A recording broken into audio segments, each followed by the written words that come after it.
When I was a boy, the 12 grandchildren in my family would take turns reading the well-known poem, "'Twas the Night Before Christmas." We'd read along to this old black and white film my grandma Royer had. I've asked 4 students from Woodland Forest Elementary School to read it for us. It brings back fond memories for me, and I hope it does the same for you. Here's Elliot, Alfonso, India, and Joy, and an 8mm film made back in 1946. 'Twas the night before Christmas, when all through the house not a creature was stirring, not even a mouse. The stockings were hung by the chimney with care, in hopes that St. Nicholas soon would be there. The children were nestled, all snug in their beds, while vision of sugar plums danced in their heads. And Mama in her kerchief, and I in my cap, I had just settled our brains for a long winter nap. When out on the lawn there arose with such a clatter, I sprang from my bed to see what was the matter. Away to the window I flew like a flash, tore open the shutters and threw up the sash.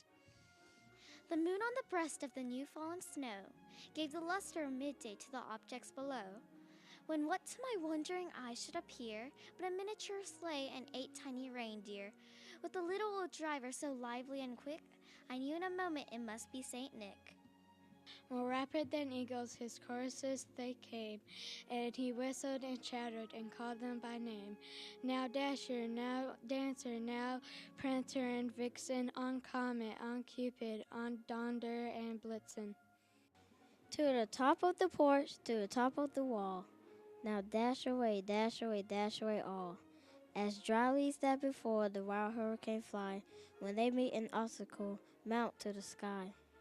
So up to the housetop, the curses they flew, with the sleigh full of toys and St. Nicholas too. And then a twinkling I heard on the roof, the prancing and pawing of each little hoof. As I drew in my head and I was turning around, down the chimney St. Nicholas came with a bound. He was dressed all in fur from his head to his foot, and his clothes were all tarnished with ashes and soot. A bundle of toys he had flung on his back, and he looked like a peddler just opening his pack. His eyes, how they twinkle, his dimples, how merry. His cheeks were like roses, his nose like a cherry. His dry little mouth was drawn up like a bow, and the beard on his chin was as white as the snow. The stump of a pipe he held tight in his teeth, and the smoke it encircled his head like a wreath. He had a broad face and a little round belly that shook when he laughed like a bowl full of jelly.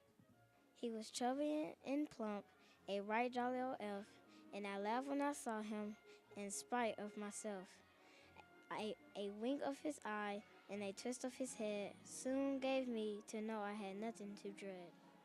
He spoke not a word, but went straight to his work, and filled all the stockings, then turned with a jerk, and laying his finger aside of his nose, and giving a nod up the chimney he rose. He sprang to his sleigh, to his team gave a whistle, and away they flew like down of a thistle. But I heard him exclaim, ere he drove out of sight, "Happy Christmas to all, and all a good night."